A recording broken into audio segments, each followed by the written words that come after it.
26థ్ రోజు యాక్చువల్లీ నేను నైట్ డ్యూటీకి వెళ్ళాను ఆ రోజు. వెళ్ళిన తర్వాత వెళ్ళే ముందు నాకు కొంచెం మంచిగా అనిపించట్లేదు. బాడీ పెయిన్స్ లాగా అట్లా అనిపిస్తుంది.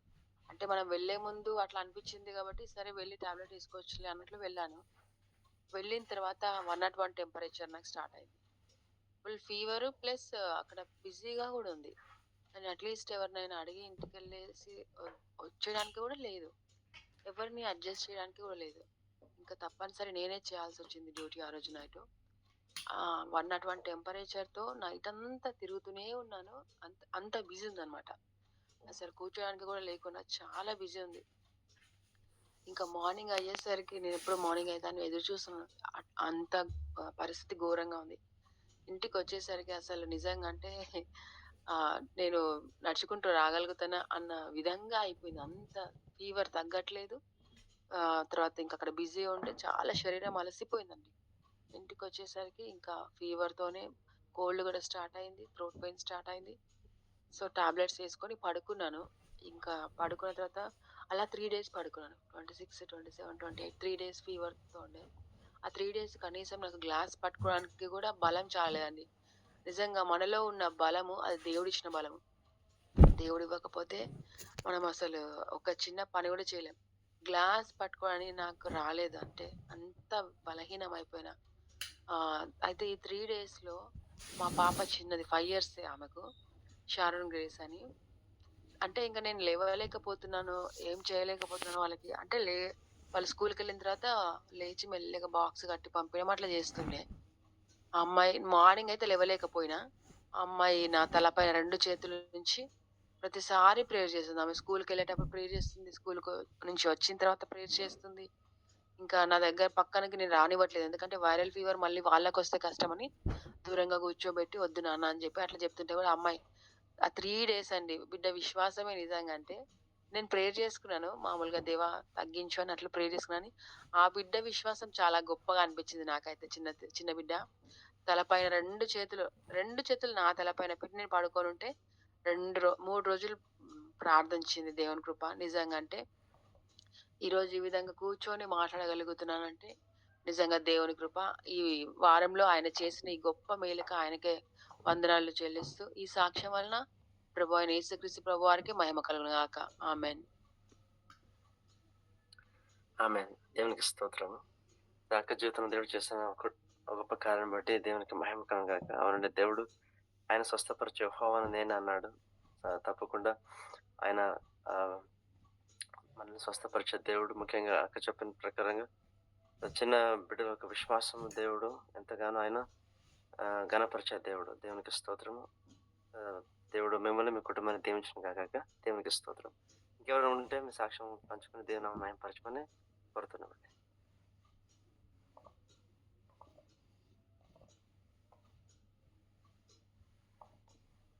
ఎవరు హ్యాండ్ రైజ్ చేస్తున్నారు? మాట్లాడండి అక్క. మాట్లాడండి.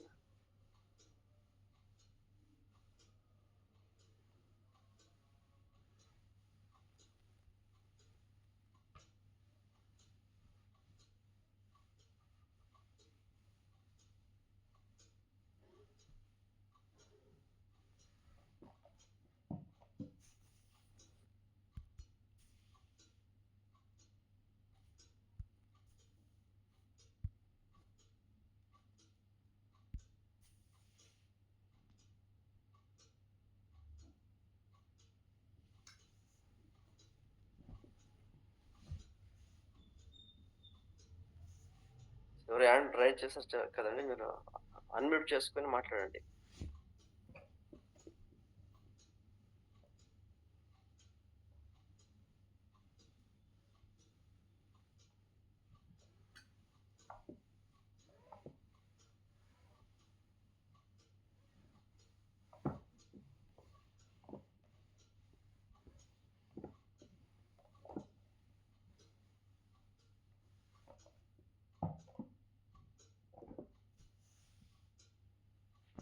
సికంద్రన్న, ఎవరన్నా హ్యాండ్ రైజ్ చేశారు కదా!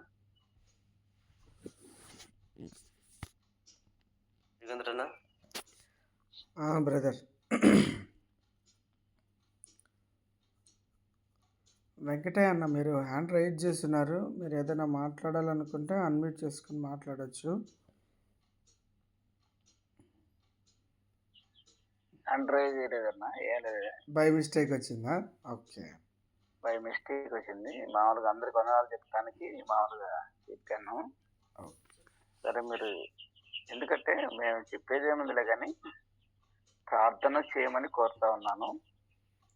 మనం ఓకే. అందరం ప్రార్థన చేద్దాము. దేవుడు నేనే సాక్షిని ఒకరోజు మామూలు మంచిగా సాక్షి చెప్పాలని ఆలోచన.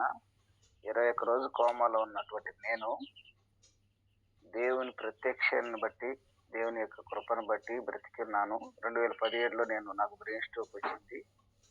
కాలు చేయి పోయింది. అయినా దేవుని కనికరాన్ని బట్టి నేను బ్రతికున్నాను.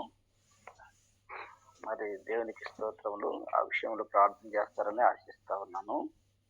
మరి మనం అంతా ఒక కుటుంబంగా చేరినందుకు దేవునికి స్తోత్రం.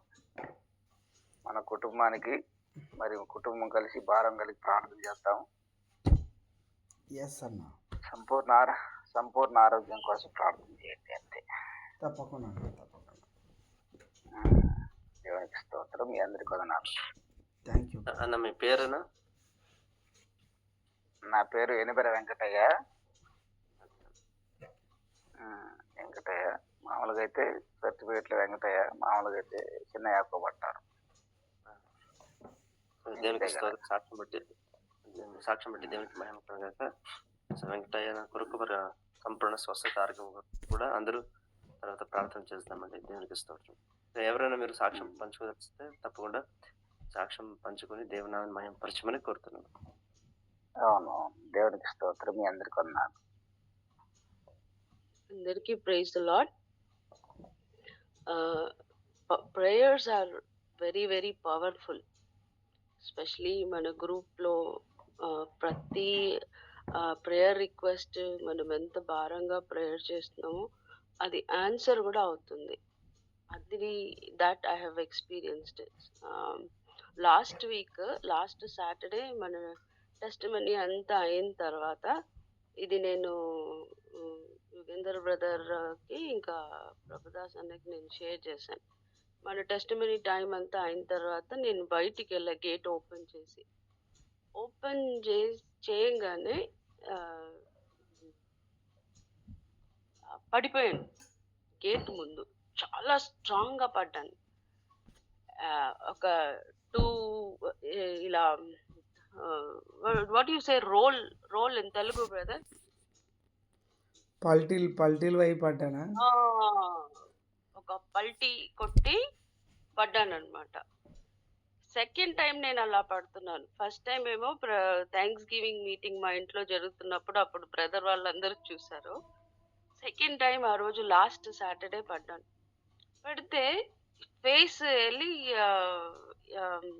ఇలా తగిలింది కింద.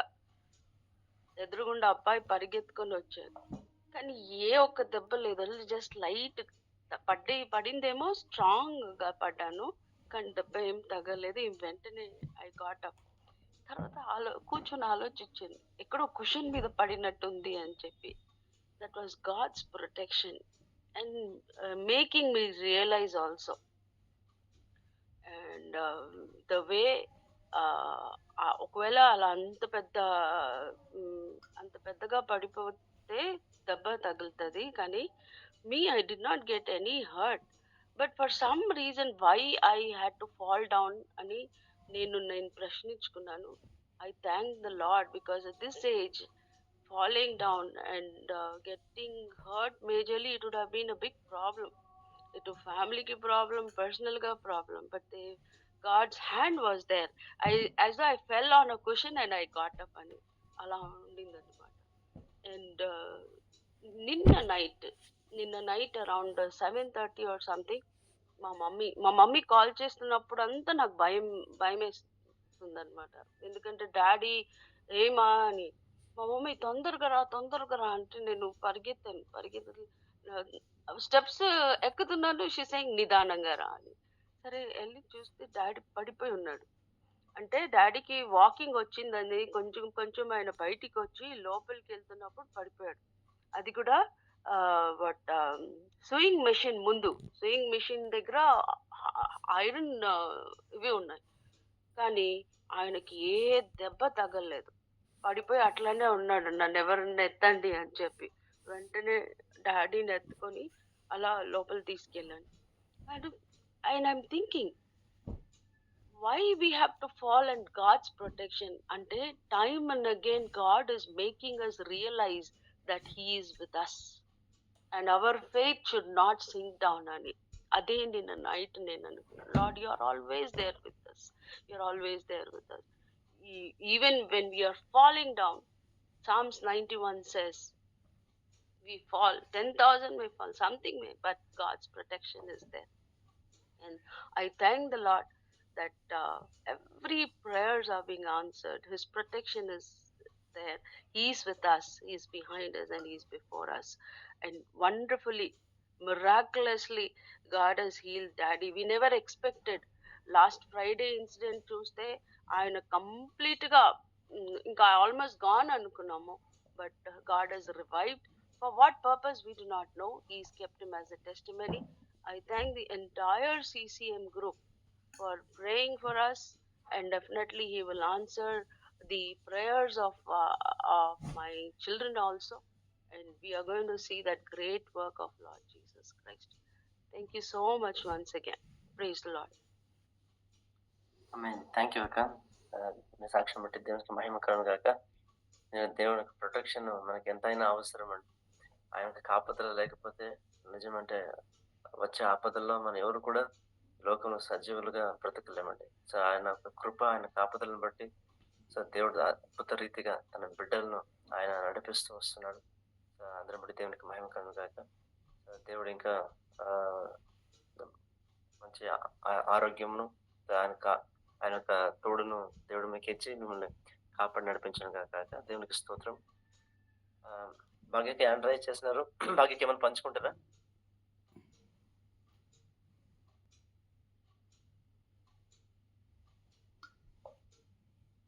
భాగ్యక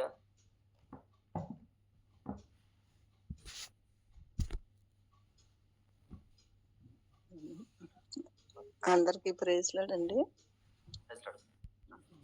అంటే జరిగిపోయినాయి కానీ ఆయన ఆశ్చర్యకార్యాలు మర్చిపోలేను కాబట్టి కొన్ని నా పిల్లల వివాహాల్లో దేవుడు చేసిన కార్యాలు మీతో పంచుకోవాలనుకుంటున్నాను.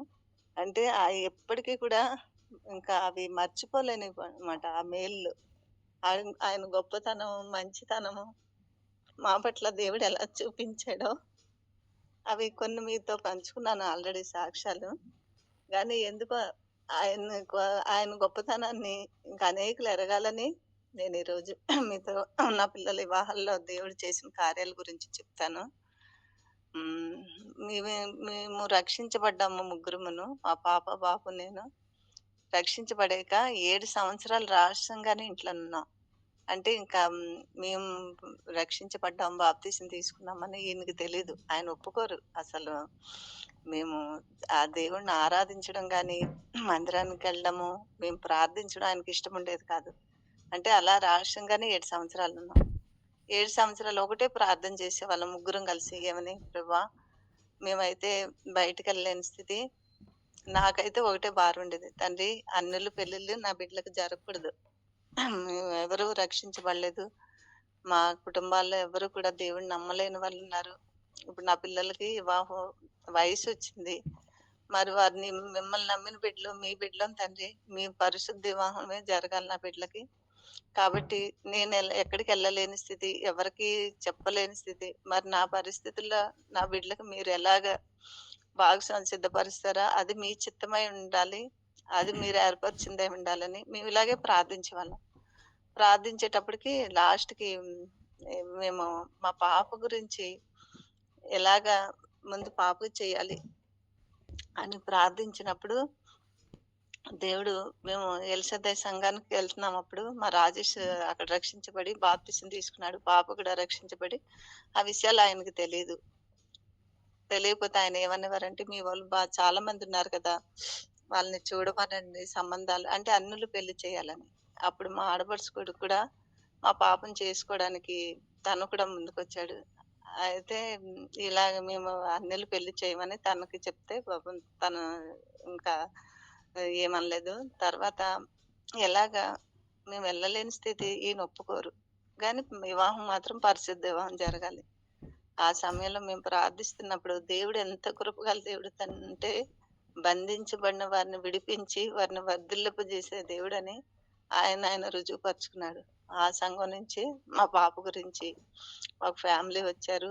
మా సేవకులను తీసుకొనొచ్చి అప్పటి వరకు ఎంతో వ్యతిరేకించి ఇంకా ఒప్పుకోని మనిషి అసలు ఎంతో కఠినంగా ఉన్న ఆయన మా సేవకులొచ్చి అడగగానే నేను ఒప్పుకుంటున్నాను బ్రదర్. మీ గురించి, నా పాప గురించి నేను తగ్గించుకుంటున్నాను. ఈ వివాహం అది ఆశ్చర్యం. అసలు పరిశుద్ధ వివాహం జరగడం అంటే అది ఆశ్చర్యం. అసలు అసాధ్యం అది. గానీ దేవుడు అలా కృపనిచ్చి మా పాప వివాహంలో జతపరిచాడు. నేనెవరి ఇంటికెళ్ళలేదు. ఎవరిని అడగలేదు. కానీ ప్రభువే వాళ్ళని నడిపించి మా పాప కూడా అబ్బాయిని చూడలేదు. ఒకే సంఘం గానీ మేము సంఘానికి వెళ్ళేవాళ్ళం కాదు. గానీ 2 సంవత్సరాలు ప్రేయర్ చేశాము. వాళ్ళొచ్చి అడిగారు కాబట్టి ఈయన ఒప్పుకున్నారని మేము సమాధానం దేవుడిచ్చాడని నమ్మి ఆ అబ్బాయి వివాహం ఎంగేజ్‌మెంట్ రోజు చూసింది. ఒకరికొకరు చూసుకోలేదు. మేము జాబ్ గురించి గానీ, తన చదువు స్టడీ గురించి గానీ ఏమీ చూడలేదు. ఆ అబ్బాయి ఏం చేస్తాడని కూడా మేము చూడలేదు. నేనొక్కటే ప్రార్థించాను. చేసుకున్న అబ్బాయి విశ్వాసి అయ్యుండాలి ప్రభా!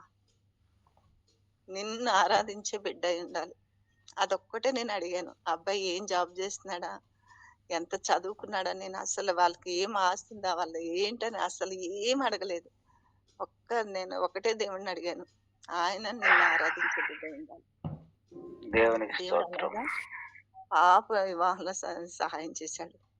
అయితే బాబుకి కూడాని ప్రార్థన చేశాను. తను ఒక గురి పెట్టుకున్నాడు. మమ్మీ నేను ఎవ్వరిని నేను చూడను. గానీ ఎవరైతే పాలంకులు తీసుకొచ్చి రాజేష్ నీ గురించి, ఈ అమ్మాయి గురించి నీకు ప్రార్థన చేస్తున్నాను. ఈ అమ్మాయినే నీకు చెయ్యాలనుకుంటున్నానని ఏ అమ్మాయిని తీసుకొచ్చి అంకుల్ చేసుకోమని చెప్తే ఆ అమ్మాయినే నేను చేసుకుంటానమ్మా. అదే నేను దేవుడి చిత్తం అనుకుంటానని తను అలా ప్రార్థన చేసుకుంటూ వచ్చాడు. ఇప్పుడు మా కోడలు కూడా నన్ను ఒకరోజు అన్న పిలిచారు. ఫోటో చూపించారు. మీరెళ్ళండి. ఆ అమ్మాయిని చూడండి. మీరు వాళ్ళ తల్లిదండ్రులు వాళ్ళ ఇల్లుని చూసి రండి. అంతే చెప్పారు అన్న. ఇంక నేనేమి అడగలేదు. అసలు వాళ్ళేంటి? వాళ్ళు అమ్మాయి చదువుకుంది. ఏం చేస్తుంది? వాళ్ళ తల్లిదండ్రులు ఇంక నన్ను అసలు ఏమి అడగలేదు నేను. ఆ అమ్మాయి కూడా నా ఇంటికి విశ్వాసే. దేవుడు 2 వాగ్దానాలు నాకిచ్చాడు యెషయా గ్రంథంలో. దూరదేశంలో నుంచి నా ఆత్మ కలిగిన వాడిని నేను తీసుకొస్తాను. అది నా చిత్తమై ఉందని యెషయా వాగ్దానం ఉంది. అది నాకు మా శ్రావ్య పట్ల జరిగించాడు. మా కోడలు మా ప్రియాంకని చేసుకునేటప్పుడు రూతు గ్రంథంలోంచి ఆ వాగ్దానాన్ని ఒక్కసారి మీకు చూపిస్తాను. అంటే దేవుడు ఎలా మాట్లాడతాడు? దేవుడి కార్యాలు ఎలా జరుగుతాయి? ఆయన మాట ఇచ్చి నెరవేర్చే దేవుడని నా పట్ల నేను ఎరిగి నేను ఆయన్ని గనపరుస్తున్నాను. ఎందుకంటే ఆయన మాట ఇచ్చాడంటే ఆ మాట తప్పిపోని దేవుడు మాట. ఆ మాటను బట్టి మనం ముందుకెళ్తే నాకు 46 యెషయా 11 దూరదేశం నుండి నేను యోచించిన కార్యం నెరవేర్చు వారిని పిలుచున్నాను. నేను చెప్పి ఉన్నాను దాన్ని నెరవేర్చెదను. ఉద్దేశించున్నాను సఫలపరచెదను. అప్పుడు ఆ అబ్బాయి ఆస్ట్రేలియాలో ఉన్నాడు. మా అల్లుడు. దూరదేశం నుంచి నేను ఆ వాగ్దానాన్ని పట్టుకొని నువ్వు ఆ దూరదేశం అంటే ఆ అబ్బాయి నువ్వు చేస్తావు ప్రభా. అంటే నీ ఉద్దేశం అదే. ఆయన ఉద్దేశించింది సఫలపరుస్తాను. నేను చెప్పినాను దాన్ని నెరవేరుస్తాను. ఇంక ఇదే వాగ్దానాన్ని ఆధారం చేసుకొని నేను ముందు ప్రార్థన చేశాను. ఇంకా దాన్ని బట్టి నేను ఇంకేమి చూడలేదు. వాళ్ళ ఫ్యామిలీ కూడా ఎలాగుంటదని చూడలేదు. ఏమి చూడకుండా అలాగా మా కోడల విషయంలో కూడాని దేవుడు ఎంత నమ్మదగిన దేవుడో. వాగ్దానాలు ఇచ్చి నెరవేర్చే నమ్మకమైన దేవుడు ఆయన. రూతు గ్రంథంలోంచి వాళ్ళు ఎలాగుంటారు? వాళ్ళు ఏం చేస్తారు? వాళ్ళ స్థాయి ఏంటి? వాళ్ళ స్తోమత ఏంటి? అయన్నీ ఈ రోజుల్లో చూస్తున్నారు. వాళ్ళు ఎలా ఉంటారు? వాళ్ళ జాబులేంటి? కానీ దేవుడు జతపరిస్తే ఆళ్ళెలా ఉన్నా కూడా దేవుడు నడిపిస్తాడు. ఎన్ని పరిస్థితుల్లోనైనా సరే దేవుడు చేశాడంటే కొన్ని పరిస్థితులు ఎదురైనప్పుడు నేను దేవుడిని అడిగేదాన్ని. ప్రభా నువ్వు చెప్పావు కదా! నువ్వే కదా చేయమన్నావు.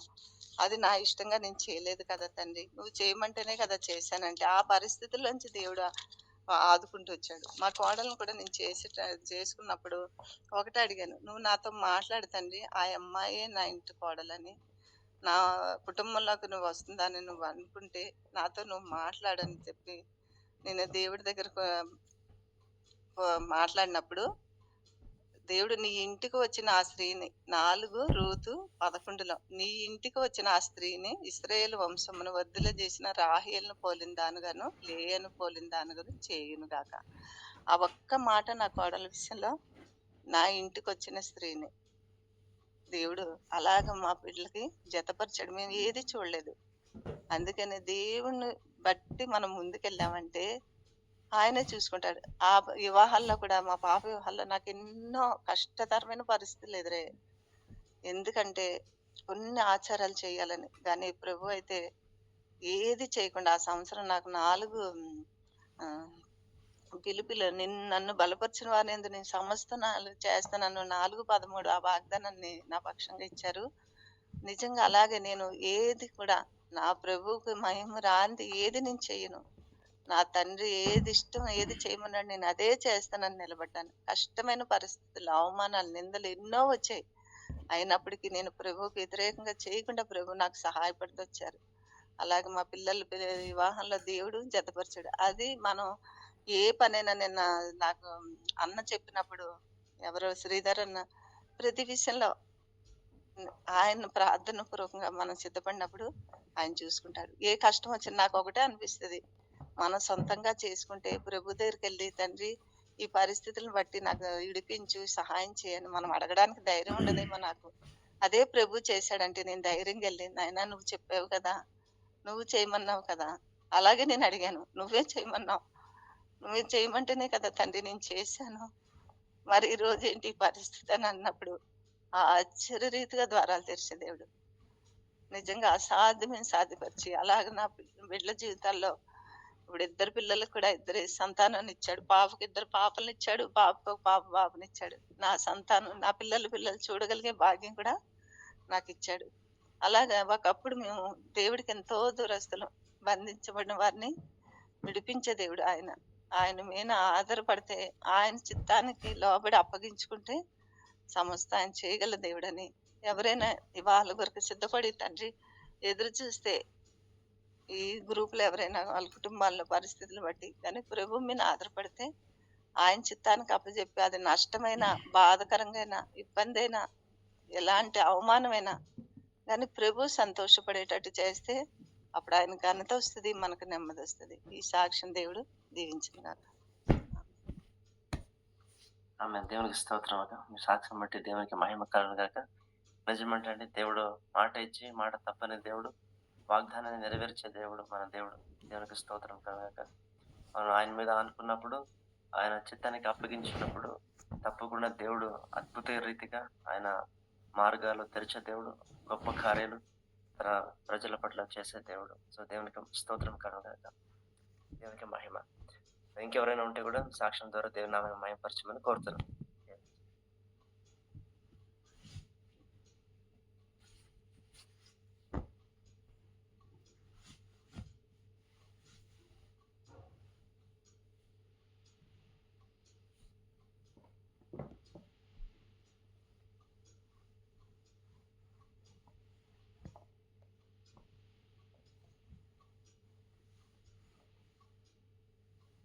దేవునికి మహిమ కలుగాక. నేను ఒక సాక్ష్యం పంచుకుని ఆశిస్తున్నానండి. నేను గత రోజుల్లో ఎక్కువ బళ్ళారిలో లేకుండా బళ్ళారి నుంచి ఒక 60 కిలోమీటర్ అవుతుంది సండూరు అనే ప్రాంతం. అదే మా మమ్మీ వాళ్ళ పుట్టినిల్లు. మా కుటుంబం రక్షింపబడిన తర్వాత మా డాడీ అక్కడ మా మమ్మీ వాళ్ళ అన్నదమ్ములు అంటే మా మేనమామలు ఎవరైతే ఉన్నారో వారు దేవుని కృపను బట్టి రక్షణలోకి వచ్చినారు. వారి ద్వారా కొన్ని కుటుంబాలు అక్కడ రక్షింపబడ్డాయి. ఈ విధంగా ఉన్నప్పుడు మా డాడీ అక్కడ తరచుగా వారి ప్రాంతానికి వెళుతూ వస్తూ అక్కడ ఒక ప్రార్థనని దేవుడు ఒక సహవాసంగా ఏర్పరిచినప్పుడు సో దేవుడు ఆ విధంగా నడిపించుకుంటూ వచ్చాడండి. 2014 అనుకుంటా ఒక స్థలం అక్కడ మా డ్యాడీ తీసుకున్నారు. ఎందుకంటే మా డ్యాడీ రిటైర్డ్ అయిన తర్వాత అక్కడ వాళ్ళ మధ్యలో వండుకొని సేవ పరిచర్లో ప్రార్థనలు కొనసాగాలని చాలా ఆయనకి ఆశ ఉండింది. 2018లో ఆయన రిటైర్మెంట్. 15 వచ్చినప్పుడు అంటే ఈ స్థలం అంతా తీసుకునింటారు అప్పటికల్లా. అయితే అనుకోకుండా డ్యాడీ హెల్త్ ప్రాబ్లంతో క్యాన్సర్ వచ్చి ఆయన ప్రభునందు తర్వాత నిద్రించారు. అయితే ఆ సేవ మాత్రం ఇప్పటికీ కొనసాగుతూ ఉంది. సో ప్రతి నెల ఒకసారి అక్కడ జరిగే ఆ ప్రార్థన పరిచర్లో నేను వెళ్ళి పాల్గొని వస్తూ ఉన్నాను. సో ఈ విధంగా ఉన్నప్పుడు ఎవరు ఏ స్థలం అయితే డ్యాడీ తీసుకున్నారో అక్కడ ఏదైనా ఒక ఏర్పాటు చేయాలా. సో డ్యాడీ ఆశ ఉండింది. అక్కడ ఇల్లు కట్టుకొని వారి మధ్యలో ఉండి ఒక సేవలో ఉండాలి అనే ఆశ ఉండింది. అని ఎన్నోసార్లు ప్రయత్నం చేసినాం. ఒక 2 సార్లు మార్కేసి అక్కడ ఏమైనా చేయాలని ప్రయత్నం చేస్తే కూడా ఏదో ఒక ఆటంకం ఏర్పడి అది జరగలేదండి. ఇట్లే ఉన్నప్పుడు గత రోజుల్లో ఏమైందంటే మేము ట్యాక్స్ ఇంతవరకు ఖాళీ స్థలానికి ట్యాక్స్ కడుతూ ఉన్నాము అక్కడ గ్రామ పంచాయతీలో. ఇప్పుడు కూడా ట్యాక్స్ కట్టాలని వెళ్తే వాళ్ళు ఏమన్నారు, ఇప్పుడు అంతా ఆన్లైన్ అయింది. ఇంతకు ముందంతా మాన్యువల్ ఉండింది, చేతితో రాసిస్తూ ఉంటాయి ట్యాక్స్ కట్టిందంతా. ఇప్పుడు ఆన్లైన్ అయింది. అది అక్కడ ఏం ప్రాబ్లం అయిందో మాకైతే తెలియదు. అది ఆర్ఎస్ ల్యాండ్. 2012 మునుపు ఎవరైతే కొనుక్కున్నారో స్థలాలు వారి పేరు మీద అంతా అందరికీ వాళ్ళకంతా అయిపోయినాయి. ఆన్లైన్లో రిజిస్ట్రేషన్ అయిపోయింది. అయితే 2012 తర్వాత ఎవరు కొనుక్కున్నారో వారు ఎవరి పేరు కూడా ఆన్లైన్లో రిజిస్ట్రేషన్ కాలేదు. అది ఆన్లైన్లో ఫస్ట్ ఉన్న ఆ ఓనర్ వాళ్ళ పేరు మీద ఉన్నట్లు చూపిస్తూ ఉంది. కాబట్టి వాళ్ళు ఏమంటున్నారంటే గ్రామ పంచాయతీలో మీరు ట్యాక్స్ కట్టేటట్లు లేదు. సో మీ పేరులో అది మార్చబడేంత వరకు మీరు కట్టెకి వీలు లేదన్నారు.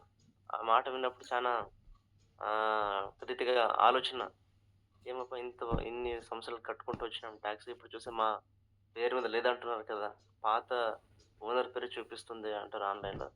అంటే ఎట్లా చేయాలని వాళ్ళు సంప్రదించినప్పుడు పీడిఓ అక్కడ ఉన్నారు. ఆయన ఏమనంటే మీది ఒకటే సమస్య కాదు, ఇట్లా చాలా మందిది ఇదే విధంగా ఇక్కడ అయింది.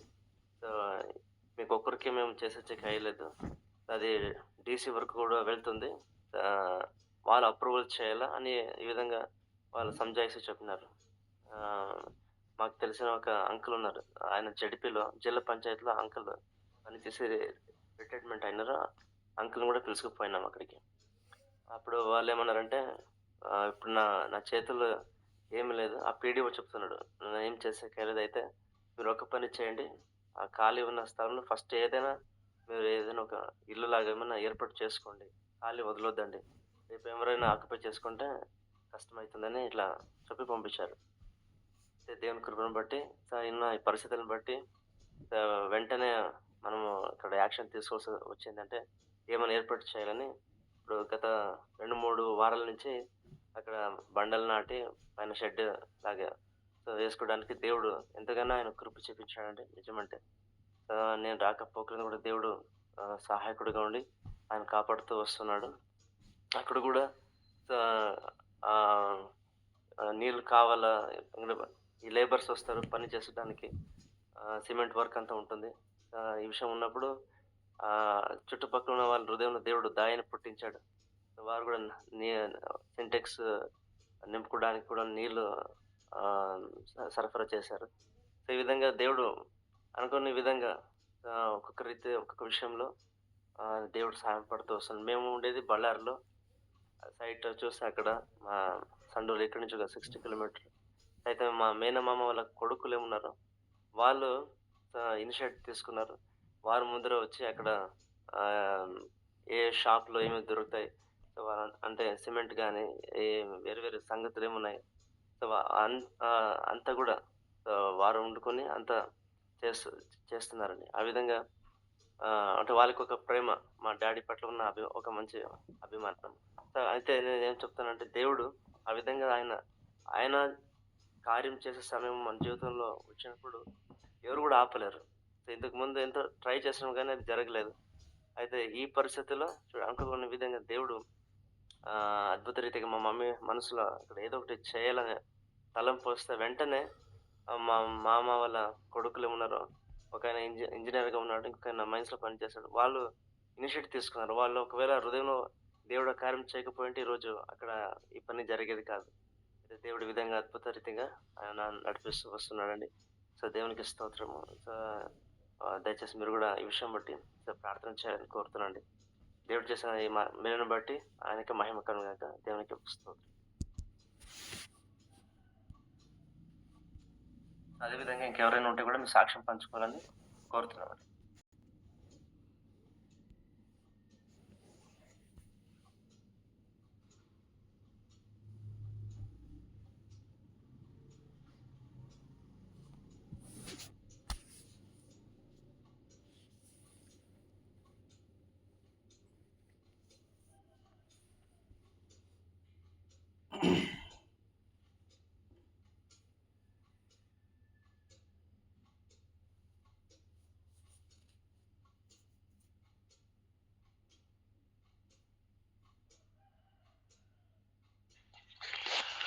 Praise lord.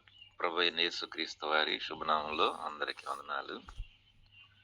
బ్యోలా సిస్టర్ గారు, అలాగనే వెంకటి అన్న, నళిని అక్క గారు, అలాగనే ఈశ్వర అక్క గారు కూడా చక్కని సాక్ష్యాలు వారు తెలియచేశారు. దాన్ని బట్టి ప్రభుని స్తుతిస్తాం. ఎలాగూ దేవుడు మన జీవితంలో ఏవైతే చేస్తూ వస్తున్నాడో మరి అవన్నీ మనకు ఎంతో అవసరం అన్నమాట. అవి మన హృదయానికి అవి మేత లాంటివి అన్నమాట. మనం కూడా రానున్న దినాల్లో అలాగూ చేయాల్సినటువంటి వారంగా ఉంటున్నాం. మరి దేవుడు మరి అక్క విషయంలో, ఈశ్వర అక్క విషయంలో, బిడ్డల విషయంలో తాను ఎంతగానో చేశారు. దేవుడు చేసిన కార్యం అది. ఆయన అందును బట్టి ప్రభుని మనం ఘనపరుస్తున్నాం. అలాగనే నలినక్క విషయంలో కూడా మరి అపారకమైనటువంటి స్థితి మరి మరి కొన్నిసార్లు జరుగుతూ ఉంటుంది. నేను కూడా నా విషయంలో కూడా కొన్ని సందర్భాలు అలానే జరిగింది. నేను వెళ్తా ఉంటుంటే మైండ్ అనేది న్యూట్రల్ అయిపోయింది. ఇంకా కొంచెంసేపు ఆగాలి, నేను ఎక్కడికి వెళ్తున్నాను, అసలు ఏమైంది అర్థం కాదు. అట్లాగే నేను నిలబడేవాడిని. నిలబడి తర్వాత నా మైండ్ మళ్ళీ నాలోకి వచ్చి పడిన తర్వాత అప్పుడు ఇంక మళ్ళీ అక్కడి నుంచి స్టార్ట్ అయ్యేవాడిని. అట్లా చాలా సందర్భాలు జరిగింది. అది ఎందుకు జరిగిందో నాకు అర్థం కాలేదు, కానీ కొన్నిసార్లు అట్లా జరుగుతూ ఉండేది అన్నమాట. అక్కకు కూడా నేను చెప్పాను, నిన్న మేము మాట్లాడుకుంటూ వచ్చాం. మరి నిజంగా ఎన్ని విషయాల్లో గొప్ప విషయం ఇవన్నీ అన్నమాట. అయితే నేను ఈ వారంలో ప్రభు నాతో మాట్లాడిన ఒక సందర్భాన్ని మీ ముందుకు తీసుకురావాలనేటువంటి ఆలోచనతో ఉన్నాను. అది నిర్గమకాండం 2వ అధ్యాయంలో 10వ వచనం లేకపోతే 11వ వచనం చదువుతాను. 11వ వచనం. ఆ దినములలో మోషే పెద్దవాడై తన జనుల యొద్దకు పోయి వారి భారములను చూశాను. దేవుని నామానికి స్తోత్రం కలుగును గాక. ఈ మాట మరి అక్కడ ఆ సందర్భాన్ని బట్టి ఆ మాట అంత అవసరం లేదు, కానీ దాంట్లో నేర్చుకునే విషయం ఉంది అన్నమాట. ఎందుకంటే అక్కడ మోషే హెబ్రీని వారు కాపాడుతాడు ఫస్ట్. మళ్ళా హెబ్రీయుడు కొట్టుకుంటే వాళ్ళని తప్పియడానికి పోయినప్పుడు అంతకుముందు వాడి విషయమే మోషే ఆ ఐగుప్తు నుంచి పారిపోయేటట్లుగా చేసింది అన్నమాట. ఈ సందర్భం కూడా బైబిల్లో రాయాలంటే ఖచ్చితంగా రాయాల్సిందే. ఎందుకంటే దాంట్లో నేర్చుకోవాల్సినవి చాలా ఉంది అన్నమాట. మరి ప్రభు ప్రతి చిన్న విషయాన్ని కూడా మనకి పెద్ద సందర్భంగా మనకి నేర్పించాలనేటువంటి ఆలోచన కలిగి ఉంటాడు. మోషే నాయకుడు అన్నమాట. మోషే నాయకుడు, దేవుడు ఏర్పాటు చేసినటువంటి నాయకుడు. ఆయనలో జరిగినటువంటి ఈ చిన్న పొరపాటు మరి మరల తిరిగి నాయకత్వంలోకి తీసుకురావడానికి దేవుడు ఎంతగానో సహాయపడుతూ వచ్చాడు. ఇక్కడ మోషేలో ఉన్నటువంటి మంచి లక్షణం ఏంటంటే మరి మోషే పెద్దవాడైనప్పుడు తన జనుల యొద్దకు పోయి వారి భారములను చూశాను అన్నమాట. భారములను చూశాను. ఈ భారములు మనం అందరం కూడా చూడాలి. అందుకని బైబిల్లో ఉంది, ఒకని భారమును ఒకరిని మోసుకొని ఇలా క్రీస్తు నియమాన్ని పాటించాలి. ఇప్పుడు నా దగ్గరికి 200 మంది వస్తున్నారు అనుకోండి, వారిలో ఎవరు ఎట్టి భారంతో ఉన్నారనేది విషయం నాకు తెలియాలన్నమాట. తెలుసుకోవాల్సిన అవసరం ఉందన్నమాట. తెలిస్తే ఇది తెలియజేస్తాడు కూడా ప్రభు. ఆ వ్యక్తి గురించి ఇంకా ఏమి ఏంటి అనేది ఎవరు చెప్పాల్సిన అవసరం లేదు. ఖచ్చితంగా ఆ వ్యక్తి ముఖం చూడంగానే ఇట్టే ఆ విషయాలను చెప్పగలిగినటువంటి స్థితి ఉంటుంది అన్నమాట. అయితే సందర్భం ఏంటంటే, ఈ మాట ఎందుకు చదివానంటే, నా స్థానిక సంఘంలోనే ఒక ముగ్గురు బయటికి వెళ్ళిపోయారు. బయటికి వెళ్ళిపోయిన వాళ్ళు వెళ్ళిపోక ఏం చేశారంటే 2-3 నెలలు 4 నెలల దాకా ఆగారు. గతంలో పోతే వాళ్ళని తీసుకొచ్చాను, మళ్ళా పోయారు, మళ్ళా తీసుకొచ్చాను, మళ్ళా పోయారు, మళ్ళా తీసుకొచ్చాను. ఈసారి పోవద్దు అన్నాడు ప్రభు. సరేనా అని ఆగాక చాలా మంది అన్నారు, వాళ్ళ దగ్గరికి పోవద్దయ్యా, వాళ్ళ బతికి ఇంకంతే, వదిలేసేసేయి, వస్తే వస్తారు పోతే పోతారని అన్నారు. సరే అని చెప్పేసి ప్రభు ప్రార్థించి, ప్రభు కూడా కాదన్నాడు, వద్దు ఆగు అన్నాడు. ఏదో నేర్చుకోవాల్సి ఉందనుకొని చెప్పేసి నేను అట్లా ఆగా. వీళ్ళు ఏం చేశారంటే జిల్లా హెడ్ క్వార్టర్కి వెళ్ళి పెద్ద అంకుల వాళ్ళకి నా మీద చాలా చాడీలు చెప్పారు. వాళ్ళు నన్ను పిలిచారు అక్కడికి. పిలిస్తే పోయి నేను అన్నిటికీ జవాబు చెప్పాను అనమాట. ఇట్లా చేశారు వాళ్ళని. లోకానుసారమైన ఆచారాలు, సంప్రదాయాలు, పద్ధతులు ప్రకారంగా పెళ్లిళ్ళు చేసుకొని పరిచర్యలో పాల్పంపులు పొందాలని వాళ్ళ ఆశ. అట్లా ఎట్లా పొందుతారని నేను ఖండించాను. అట్లా చేయకూడదు. అది మీరు ఆచారాలు, సంప్రదాయాలు చేసినప్పుడు నేను చెప్పినంత వరకు మీరు ఆగాల, నేను చెప్పిన తర్వాతనే మీరు దాంట్లో పాల్పంపులు పొందాలని ఒక మాటకి వాళ్ళు మందిరం నుంచి వెళ్ళిపోయారు బయటికి. తర్వాత వాళ్ళని తీసుకురద్దామా అంటే ఇంక వీళ్ళందరూ స్థానిక సంఘం కాదు వద్దని అన్నారు. ప్రభు ప్రార్థన చేస్తే కొద్దిగా ఆగు అన్నాడు, కొంచెం ఆగు అని అన్నాడు. ఆగంటే అప్పుడు ఇక సరైన ఆగితే ఇట్లా వాళ్ళు రివర్స్ అయ్యి స్థానిక సంఘానికి అందరికీ రివర్స్ అయ్యి మన మీద అబద్ధ సాక్ష్యాలు ఇవన్నీ చెప్పుకుంటూ పోయారు. తర్వాత నేను మళ్ళీ ప్రభు దగ్గర ప్రార్థన చేశా, ఇల్లు ఇట్లాగూ దేవునిటి మీద నేరాలు పెట్టుకుంటా పోతే సంఘం ఎట్లా డెవలప్ చెందిద్ది, మరి సంఘం అభివృద్ధి కావాలంటే ఇలాంటి వాళ్ళు ఉంటే ఎట్లాగో అని చెప్పేసి నేను ప్రభు ప్రార్థన చేస్తే లేవీకాండం 23వ అధ్యాయము 29వ వచనంలో దేవుడు మాట్లాడాడు. ఏమనంటే, దేశము పాడై అడవి మృగములు నీకు విరోధంగా విస్తరించుకున్నట్లు వారిని 1 సంవత్సరములోనే నీ ఎదుటి నుండి వెళ్ళగొట్టెదను. మరి అవన్నీ ఇప్పుడు కొనసాగేవి కాదు. మనకి వ్యతిరేకంగా ఎవరు లేచినా, మరి వ్యతిరేకంగా ఏం చేసినా అవి కొనసాగుతాయి, కొంతకాలం కొనసాగు. మరి ఎందుకు ఉంచుతారు వీళ్ళని, ఎలాంటి వాళ్ళని అంటే 30వ వచనంలో, అక్కడనే 30వ వచనంలో కింద భాగం ఉన్నాడు. ఏమనంటే, నీవు అభివృద్ధి పొంది దేశమును స్వాధీనపరుచుకునే వరకు క్రమంగా నీ ఎదుటి నుండి నేను వెళ్ళగొట్టేదను. మనం అభివృద్ధి పొందాలంటే మనం దేవుడు అనుకున్నటువంటి స్థాయిలోకి మనం వెళ్ళాలంటే ఒక్కసారిగా తీసేస్తే ఇలాంటివి మనం అభివృద్ధి పొందలేము. మన అభివృద్ధి అంతా ఎక్కడ ఉంటుందంటే, మనకి వ్యతిరేకతలు, ప్రతికూలతలు, మన మీద మరి అబద్ధముగా చెడ్డ మాటలలో పలిగే విషయాలు ఇవన్నీ లేకపోతే మనకు అభివృద్ధి అనేది లేదు ఇక్కడ. కొన్నిసార్లు నాకు అన్ని సాఫీగా జరిగితే బాగుంటుంది అనేటువంటి ఆలోచనలతో మనం ఉంటుంటాం. దేవుని ఉద్దేశం అట్లా కాదు. శ్రమ లేకుండా, కష్టం లేకుండా, బాధ లేకుండా అనేది లేదు అక్కడ. ఇప్పుడు ఉదాహరణకి నెహెమ్యా కాలిపోయిన ప్రారీలు కట్టడానికి ఆయన తల పూనుకున్నప్పుడు ఆ పని ఆరంభించినట్టు అప్పటి నుంచి కూడా సన్బల్టోలు, టోబియాలు, అరబీలందరూ కూడా వచ్చి పనిని ఆటంకం చేశారు, అభ్యంతరం కలగజేశారు. మరి అవి ఒక పక్క కత్తి పట్టుకొని ఒక చేత్తో పని చేయటం చాలా కష్టతరం కదా. అది ఒక పక్కన యుద్ధము, ఒక పక్కన పని. అయినా కానీ నెహెమ్యా మరి నిజంగా ఈ బాధ అంతా నాకు ఎందుకని చెప్పేసి అక్కడ పడేసి వెళ్ళిపోలేదు కదా. అయినా కానీ 2 భారాలు ఎత్తుకున్నాడు. ఒకటి యుద్ధము, రెండోది పని. ఎంత కష్టతరంగా చేసిందంటే చాలా భయంకరంగా కష్టంగా పోయినాయన్నమాట. దేవుని బిడ్డలకి అయిన మనం నిజంగా ఎన్ని పరిస్థితులు ఎదుర్కోవాల్సి వచ్చిందంటే అన్ని పరిస్థితులు మనం ఎదుర్కోవాల్సి వచ్చింది అన్నమాట. కాబట్టి అన్ని సాఫీగా ఏం జరగవు అనమాట. మనం అనుకున్నట్టుగా ఏం కావు. అలాగనే దేవుడు ప్రతి విషయంలో కూడా అద్భుతంగా సమాధానాలు ఇస్తూ, మన ప్రార్థనలకు జవాబులు ఇస్తూ, మనం అలాగూ అనమాట. అయితే మన స్థితి ఎలా ఉండాలి అంటే, ఇందాక నేను చదివాను కదా నిర్గమకాండంలో 3వ అధ్యాయంలో, మోషే పెద్దవాడైనప్పుడు తన జనుల యొక్క భారములను, వారి పరిస్థితులు చూడటానికి వెళ్ళాడు అన్న భారం ఉంటాడు. వారి భారములను చూసానని రాయబడింది అక్కడ. చక్కని మాట అది.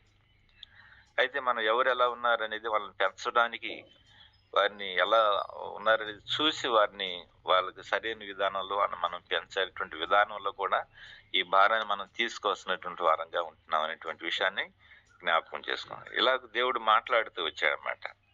చాలా సందర్భాల్లో మనం ఆత్మీయంగా ఉంటున్నప్పటికీ కూడా మరి కొన్నిసార్లు ఏం చేస్తారంటే, లోకంలో తమాషాలు ఉంటాయి కొన్ని. ఏంటంటే, ఇద్దరు కొట్టుకుంటుంటే చూసేటువంటి మనసు కలిగినటువంటి వాళ్ళు ఉంటారు. సంఘాల్లో కూడా అలానే ఉంటారు. తమాషాలు చూసే ఉంటారు. అటేం జరిగింది, ఇటేం జరిగింది, అటేం జరిగింది, ఇటేం జరిగింది అనేటువంటి అలాంటి చెడిపోయినటువంటి లక్షణం మనసులో ఉండేటువంటి వాళ్ళు కూడా ఉంటారు.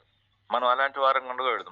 మనం అలాంటి వారిగా ఉండకూడదు అన్నమాట. లేవీకాండం 23వ అధ్యాయంలో అంటాడు, లేని వార్తను పుట్టింపకూడదు, అన్యాయపు సాక్ష్యము పలుకుటకై నువ్వు దుష్టునితో కలుసుకోకూడదు, దుష్కార్యం జరిగించుటకు సమూహాన్ని వెంబడించవద్దు, తర్వాత న్యాయం త్రిప్పివేసే సమూహంతో నువ్వు వేద్యమాడటానికి సాక్ష్యం పలకూడదు, వేద్యమాడువాడు భేదవాడైనా కానీ పక్షపాతం ఉండకూడదు. నేను ఇలా అండర్లైన్ చేసుకున్నాను. పుట్టింపకూడదు, కలుసుకోకూడదు, వెంబడించకూడదు, సాక్ష్యం పలకూడదు, పక్షపాతం చూపించకూడదు. ఇలాంటి చూపించేటువంటి వాళ్ళు చాలా మంది ఉంటారు. తమాషాలు చూసేవాళ్ళు అంటారు. ఇదే చాలా మంది తమాషాలు చూసేవాళ్ళు ఉంటారు సంఘాల్లో. ఇలాంటి చెడిపోయిన బుద్ధి కనుక మనం ఉంటే వెంటనే పశ్చాత్తాపడి మోకరించి ప్రార్థన చేసుకొని, ప్రభువా నన్ను భారం చూసేవాడిగా చేయగాని, వారి భారాలు వాళ్ళ కష్టాలను చూసేవాడుగా నన్ను చేయగాని, ఎలాంటి చెడిపోయిన వారిగా నన్ను చేయొద్దు ప్రభు అని చెప్పేసి మనం పశ్చాత్తాపడి మన ప్రభు ఎదుట, మనం దేవుని ఎదుట క్షమాపణ వేడుకోవాలి.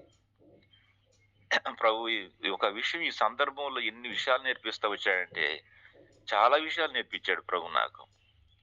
కాబట్టి దేవుని నామానికి మహిమ కలుగును గాక. ఈ చిన్న సాక్ష్యము దీవించబడిన గాక. Praise the Lord. అందరికీ ప్రైజ్ ది లార్డ్. సాక్ష్యం బట్టి దేవునికి స్తోత్రం కలుగును. దేవుడు అటువంటి స్థితుల్లో ఏం చేయాలా, ఎటు వెళ్ళినప్పుడు వాక్యం ద్వారా దేవుడు మాట్లాడినారని ఏమైతే సాక్ష్యం చెప్తూ వచ్చారో దాన్ని బట్టి దేవునికి స్తోత్రం అండి. మన పరిస్థితిలో ఉన్నప్పుడు ఏం చేయాలని తోచినప్పుడు ప్రార్థన ద్వారా దేవుని సన్నిధిలో మనము వెళ్ళినప్పుడు ఆయన వాక్యం ద్వారా దేవుడు మనతో మాట్లాడే దేవుడు. ఆ వాక్యం ద్వారానే దేవుడు మనకి సమాధానం ఇస్తాడు. తప్పకుండా ఆ విధంగా చేసినప్పుడు, నడుచుకున్నప్పుడు గొప్ప విజయాలను మనము చూస్తామండి. సాక్ష్యం బట్టి దేనికి మహిమకరంగా ఎవరి కూడా మీ సాక్ష్యం పంచుకొని దేవునామాన్ని మహిమపరచమని కోరుతున్నాం.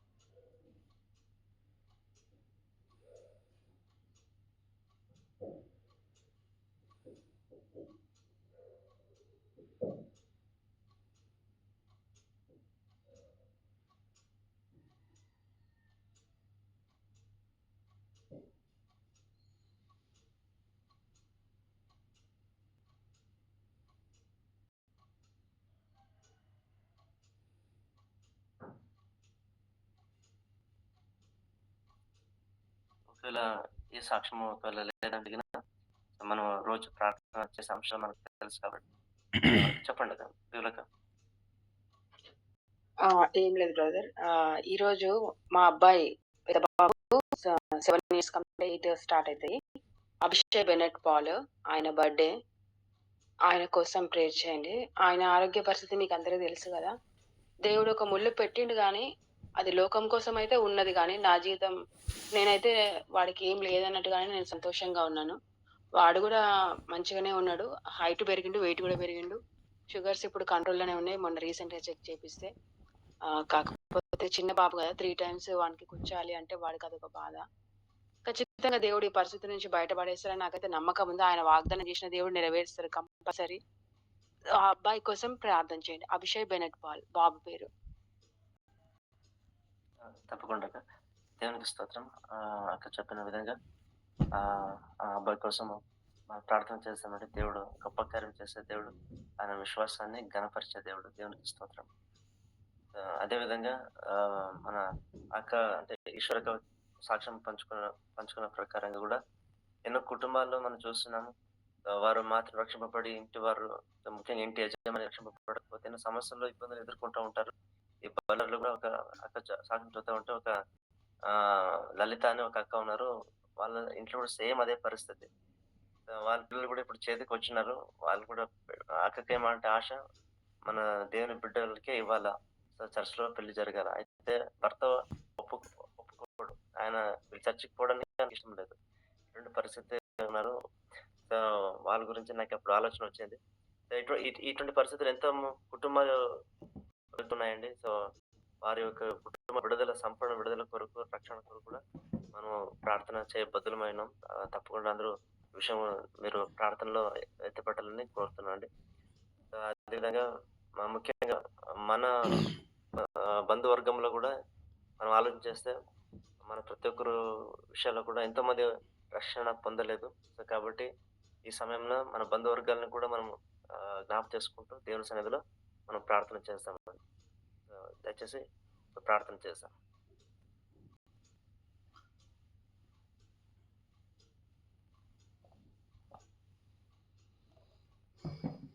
చెప్పబడిన సాక్ష్యాలన్నిటిని బట్టి ఈ ప్రార్థన అంశాలను బట్టి